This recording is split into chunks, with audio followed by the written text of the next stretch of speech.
when you talk about Storm, that's unique. That's different. Like I can listen to these other females and be like, okay, yeah, she spitting, she raw, she tight. All right, got you. But now when I listen to Storm, it's like I feel that from the heart. Like that's the, you know what I'm saying, the lady from the block. That's the, you know what I'm saying, you gonna feel that. You know where she coming from. Like, you know what I'm saying? That's that real shit. So not to take nothing away from these other female rappers, you know what I'm saying? But it's like that's what I hear. Like I can listen to Queen Latifah and then I can, you know, set the difference from Queen Latifah to Salt and Pepper and Roxanne Shante, or you know what I'm saying? You can set the difference between them. You be like, oh yeah, I know who's street out of them, or throw MC Light in the equation, and you know who's street out of them. You see what I'm saying? You be like, oh yeah, I like all of them, but I feel her music the most. You see what I'm saying? So when you on that level of creating music,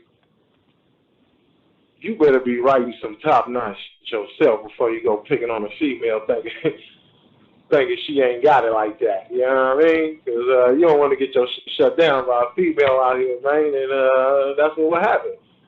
So, you know, and, you know, Storm come from that background, man. Come on, man. You know, she ain't going out like that with anybody, you know. So, and I would love to see Storm come and push a hard line for the females, because man, these females gonna follow her lead. You know what I'm saying?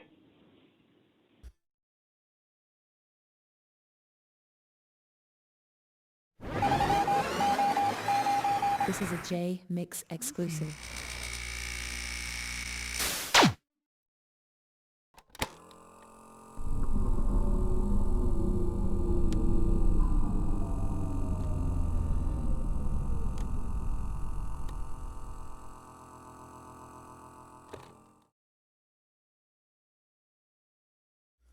Right Straight on. up. Now, since we're talking Straight about up. Storm, I listened to Terrell 313 Detroit Live.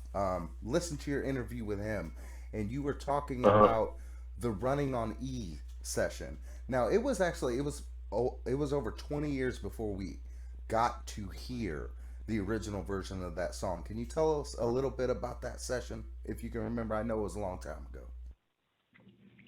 Yeah, that was man, that was a long time ago, man. But the session, man, like I say, man, when you with Pac, man, that's that's that was the dude like your older brother, not like your old ass brother, but like your older brother. You know what I'm saying? Because your old ass brother, he's more like your uncle. You see what I'm saying? But when you got a younger older brother, y'all kicking it. You see what I'm saying? Y'all having a nice time. So that's what Pac Sessions was like. Man, you in there clowning, you drinking, you smoking, you working. You know what I'm saying? Definitely working. You ain't that wasn't no like no. Oh, we just gonna kick it here, and then if we come up with some rhymes, we do it. Nah. We coming there to work first. You see what I'm saying? So now we can chillax, kick back, and be in an environment where you got a lot of other minds thinking, I gotta outdo this person. I gotta outdo that person. Oh, that person finna come like that. Oh, that person finna, oh, damn. Oh, I forgot he was on this track too. Oh, shit, hold on.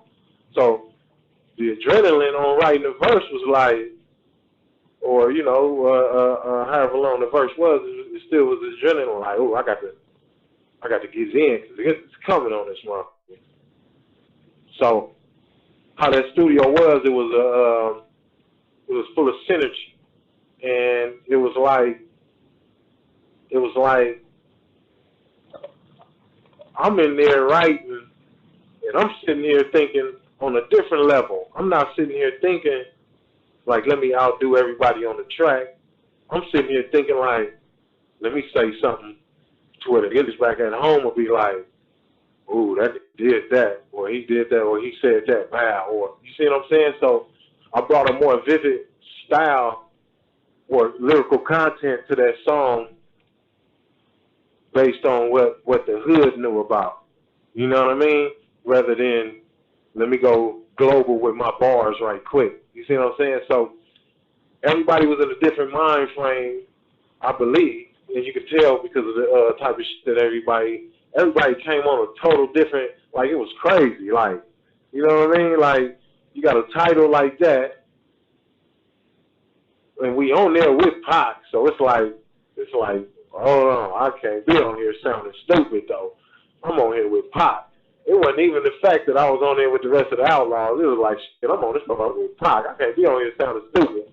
So that alone kept me afloat with the other hard-hitting Outlaws. You see what I'm saying? So it's like, okay, if I think to stay afloat with Pac, then of course I'll blend in with the rest of the other Outlaws because they thinking the same thing. Damn, I'm on a song with Pac. I ain't gonna be looking stupid. So you know, and then you got other like everybody different neighborhoods on that song. Like, you see what I'm saying? So that part right there was a highlight in my career. You see what I'm saying to everybody? Because see, when we was in the Bay Area, we used to do songs with a lot of people on it anyway.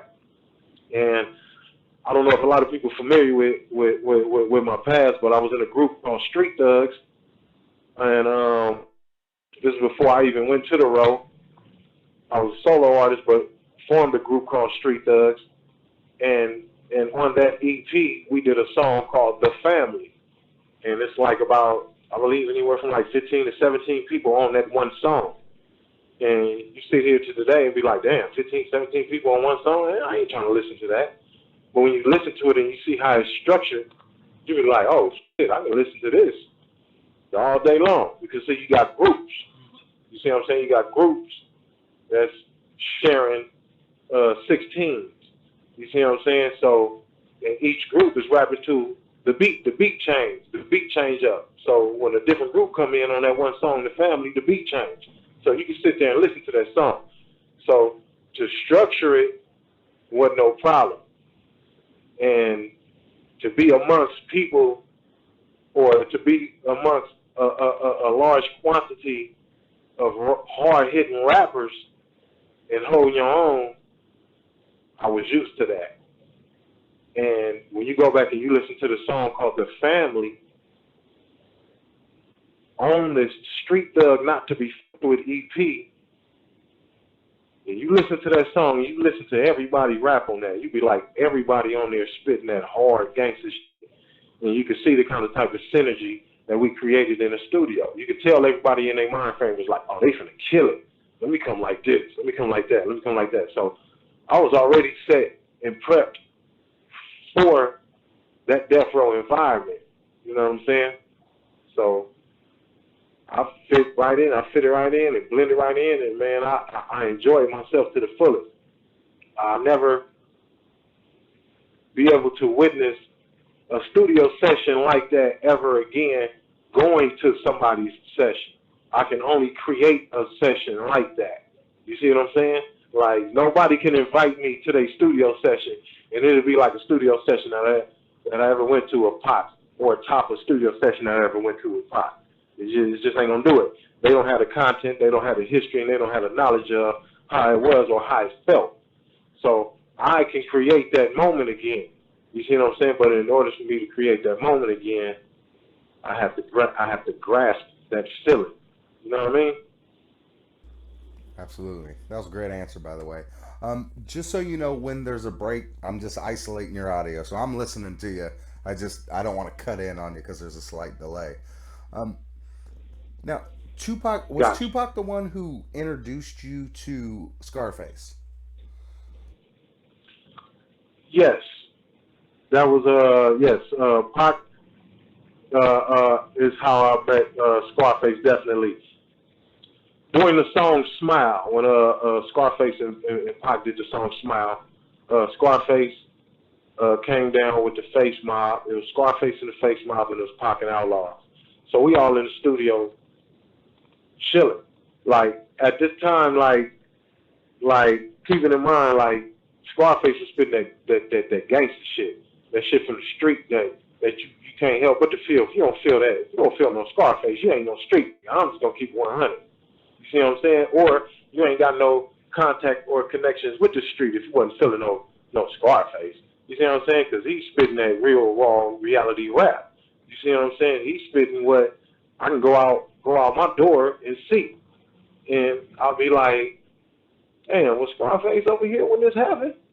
You see what I'm saying? You can relate to it. No, he wasn't here when it happened. That's what goes on in his city and in his ghetto. Same thing that goes on in my ghetto. So I was able to relate to that. So at this time frame, I was like, Scarface was one of my, top dogs in the game back then that I used to listen to. Like, you couldn't tell me nothing about a Scarface album. Like, man, this, that song, this, that, you know what I'm saying? So Scarface was one of my favorite rappers back then. And to see him and Pac actually working together, it was like, oh man, this track's gonna be dope. Like you can expect nothing less than dope from that. You know what I mean? So to actually see these two dudes working in the studio together was another one of the top highlight of my careers. And like to see Scarface acknowledge Pac, you know what I'm saying, in the way that he did, I was already eyes open, being with Pac, you know what I'm saying, at that time, and knowing that Tupac was the most popular guy around the world at that moment, you know what I'm saying, even over R&B singers, you know what I'm saying. So to witness that at first hand was on a whole nother level, you know what I mean? And to see Scarface, like, that was creation from, that's what you call creativity, because I've seen that grow. Put on a beat. You like this? Yeah, I like that. Nah, let's try another one. Okay, man, whatever. The agreement came out on the beat. That's creative thoughts. Bam, I like that beat. You like that? Oh, I like that one too. Let's do that. Okay, bam.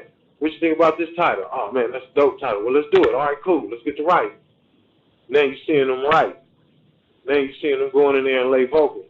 Now you're seeing them come out after the song done and they talking about the song. You see what I'm saying? That's creativity. So to see that song that was created and is still played and listened to and respected as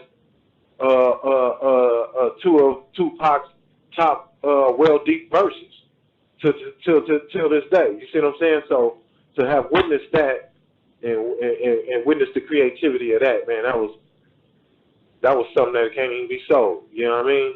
Yeah, ain't no price for that. You know? Now, there's a famous scene. I don't know if you got it. I sent it to you. The Homies and Thugs freestyle was done with Scarface in the studio over the Running on E beat. Were you there for that? No, I wasn't there for that. At least I don't think I was there for that. I know he freestyled something at the Smile studio session, but that wasn't it. So, as far as to my knowledge, I wasn't there for that freestyle. You know what I mean? So, I've been around for quite a few freestyles of Pops, but I don't definitely did that one.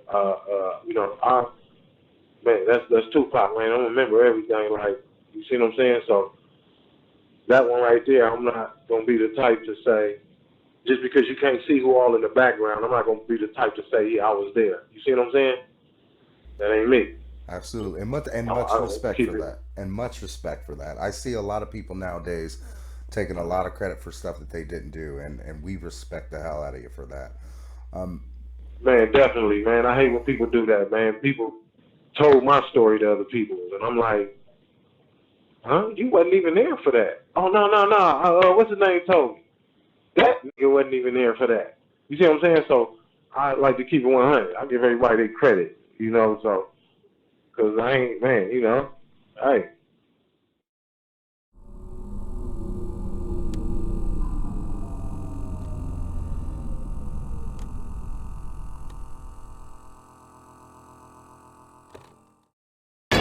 Hey all, it's Jmix here, and I want to thank everybody that took the time to watch the video. If you liked it, go ahead and throw it a like, maybe even a comment down below.